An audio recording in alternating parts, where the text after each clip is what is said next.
Assalamualaikum warahmatullahi wabarakatuh. Perkenalkan, nama saya Muhammad Mahfudil Hafid dengan NIM 252011206. Di sini saya akan mempresentasikan hasil rangkuman UTS saya dengan topik paradigma dalam desain interaksi manusia dan komputer, evolusi cara berpikir dan model interaksi dari masa ke masa.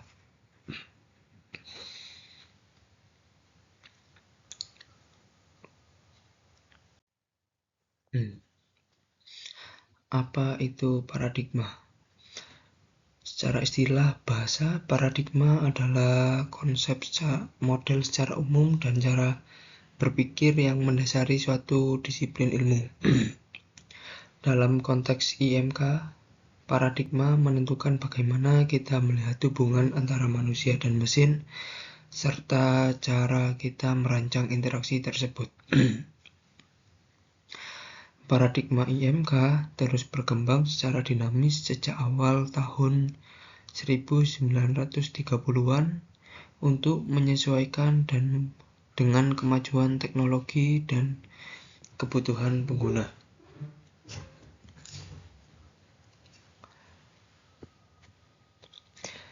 Seringkali kita hanya melihat teknologi sebagai perangkat keras, namun di baliknya ada paradigma.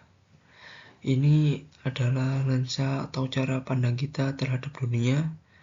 Nah, dalam IMK, paradigma menentukan bagaimana kita memposisikan manusia di hadapan mesin. Apakah komputer itu sekedar mesin hitung raksasa, ataukah asisten pribadi yang intuitif? Sejak tahun 1930-an, paradigma ini terus bergeser secara dinamis mengikuti kemajuan teknologi dan kebutuhan manusia yang semakin kompleks.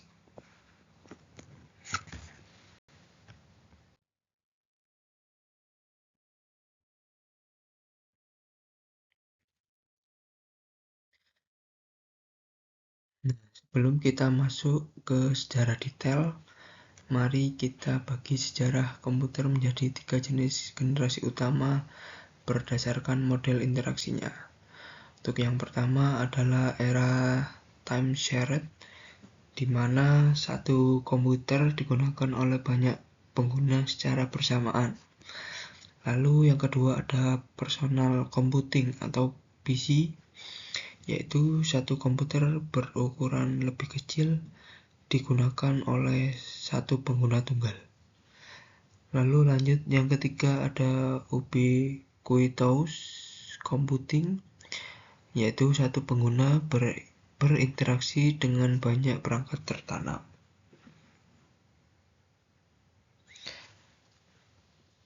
Di era ubiquitous ini, satu orang bisa berinteraksi dengan puluhan bahkan ratusan perangkat kecil yang tertanam di lingkungan mereka, mulai dari smartwatch hingga perangkat IoT di rumahnya. Lanjut ke fondasi awal, paradigma desain tahun 1960-an. Era time sharing. Era time sharing muncul pada tahun 1960-an sebagai terobosan besar dalam penggunaan sumber daya komputasi. Itu komputer digunakan bersamaan oleh beberapa pengguna dan interaksi terjadi secara langsung atau real time, lalu meningkatkan efisiensi waktu kerja prosesor.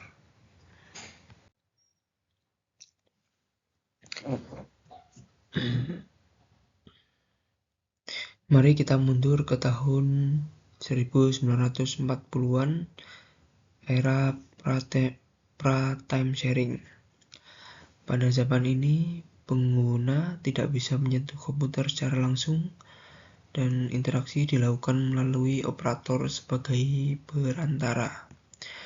Programmer menyerahkan tugas kepada operator lalu menunggu hasil pemrosesan yang memakan waktu lama. Bayangkan sebuah dunia di mana Anda tidak bisa menyentuh komputer. Inilah era batch processing atau era pra-time sharing. Interaksi manusia di sini sangat jauh. Anda bukan user dalam arti modern, tapi melainkan seorang klien yang memberikan tumpukan instruksi kepada seorang operator.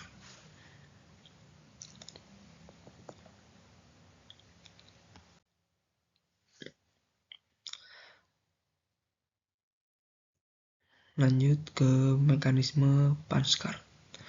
Nah, sebelum ada keyboard interaktif, instruksi diberikan melalui kartu berlubang atau punch card, yang dimana satu kartu berisi satu baris instruksi, lalu programmer menyusun tumpukan kartu untuk satu tugas, dan kesalahan satu lubang berarti kegagalan seluruh program. Yang artinya setiap kartu memiliki satu baris kode, dan jika Anda membuat satu kesalahan kecil pada satu lubang kartu di antara tumpukan atau bahkan ribuan kartu, maka seluruh program Anda akan gagal setelah menunggu berjam-jam atau bahkan berhari-hari. Ini adalah interaksi fisik yang memerlukan presisi mekanis luar biasa tinggi sebelum kita mengenal era digital yang instan. Punch card machine, visualisasi mesin pembaca kartu yang digunakan pada era 1960-an. Nah, mesin ini memproses data dengan mendeteksi lubang pada kartu secara mekanis atau optis untuk dikonversi menjadi sinyal elektrik bagi komputer. Lalu lanjut ke video display unit.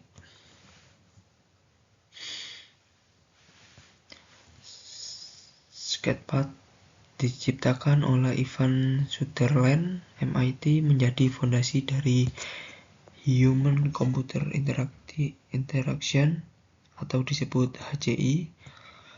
Lalu Graphical User Interface disebut GUI atau GUI. Lalu Computer Aided Design atau disebut CAD. Ini adalah momen sakral dalam sejarah IMK karena untuk pertama kalinya kita bisa menggambar secara visual di layar komputer menggunakan pena cahaya.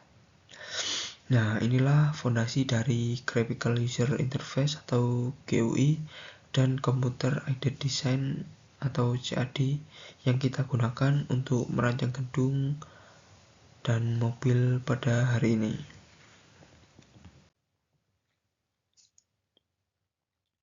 Lanjut ke Programming, Toolkit, dan NLS.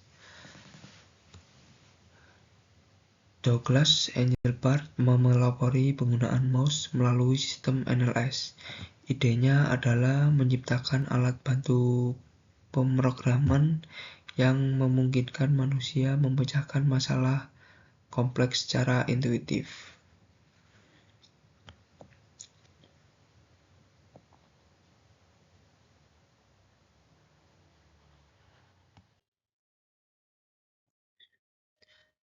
Lanjut ke revolusi personal, yaitu paradigma desain tahun 1979-an.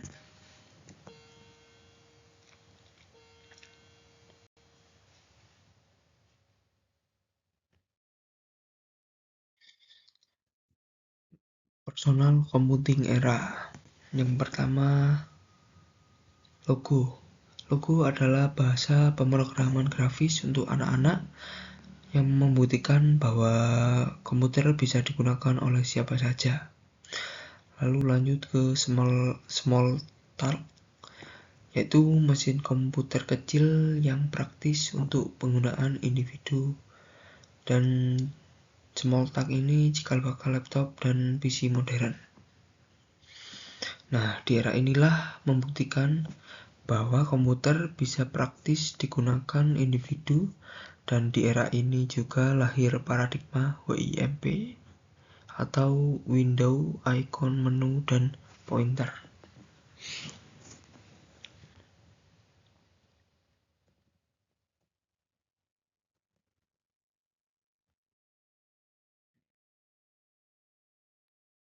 Lanjut ke Windows System dan Multitasking. Paradigma Windows memungkinkan pemisahan aplikasi atau proses pada layar yang sama. Multitasking melakukan banyak proses bersamaan. Pemisahan waktu setiap jendela memiliki satu tugas yang berbeda.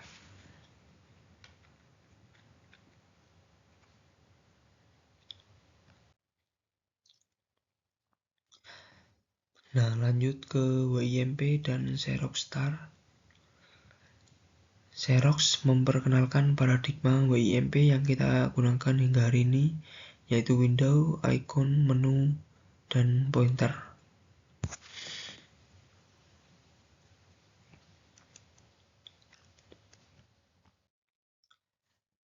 Metaphor dan direct manipulation.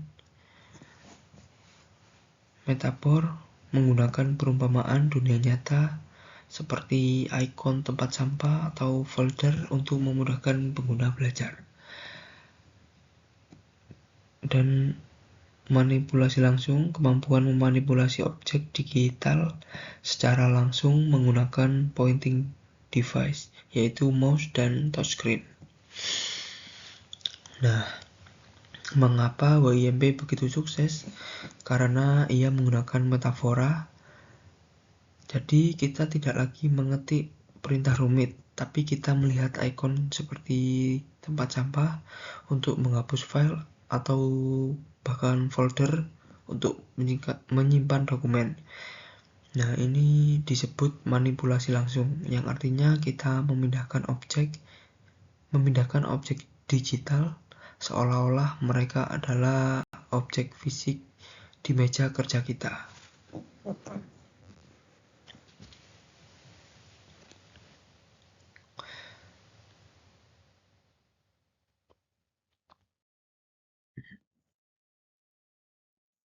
Lanjut ke paradigma desain era internet.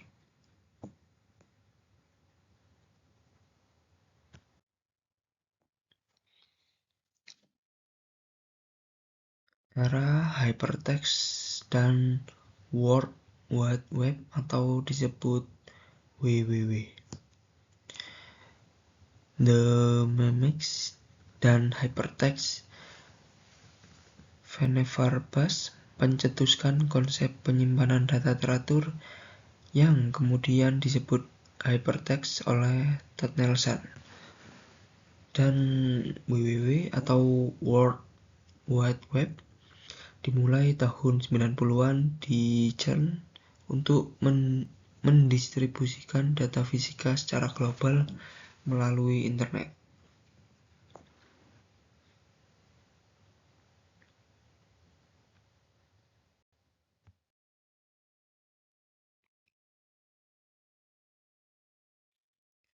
Lanjut ke multimodalitas dan networked computer. Networked computer cara kerjanya adalah pengguna yang bekerja dalam organisasi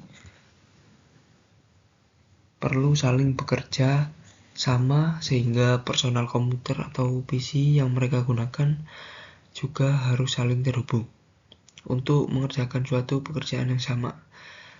Dan sistem multimodal, sistem interaktif yang melibatkan lebih dari satu modalitas indera, yaitu visual atau layar, lalu audio atau suara, lalu haptik, getaran atau sentuhan.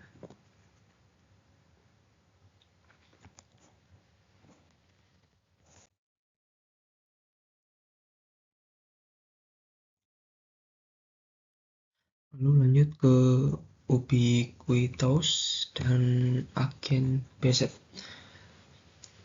Ini era pasca 2000.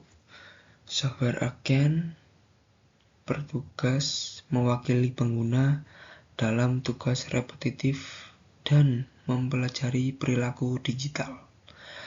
Ubiquitous computing adalah komputer tertanam di kehidupan sehari-hari, seperti IoT. Ubiquitous computing ini diinisiasi oleh Mark Weiser.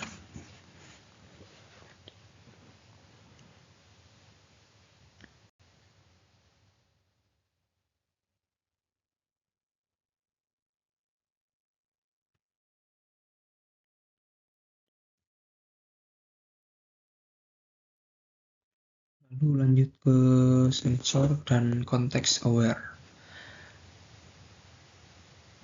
Era sensor dan context aware ini, komputer tidak lagi menunggu perintah manual, melainkan memprediksi keinginan pengguna melalui sensor, yaitu sensor intelijen, lalu context aware, dan prediksi otomatis. Ini kita berada di ambang era sensor dan context aware. Komputer tidak lagi pasif menunggu perintah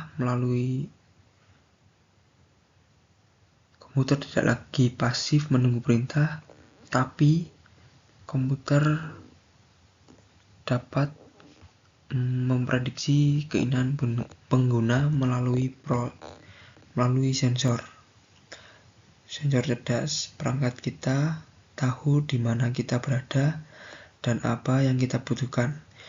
Inilah interaksi implisit di mana teknologi menjadi transparan dan menyatu dengan kehidupan sehari-hari. Sebagai penutup, evolusi ini menunjukkan satu hal: teknologi semakin canggih ketika ia semakin memahami sifat dasar kemanusiaan kita.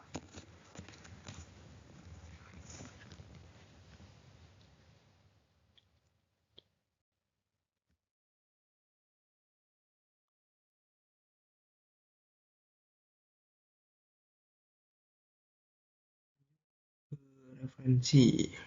Ini adalah referensi dari materi yang saya ambil atau yang saya pelajari.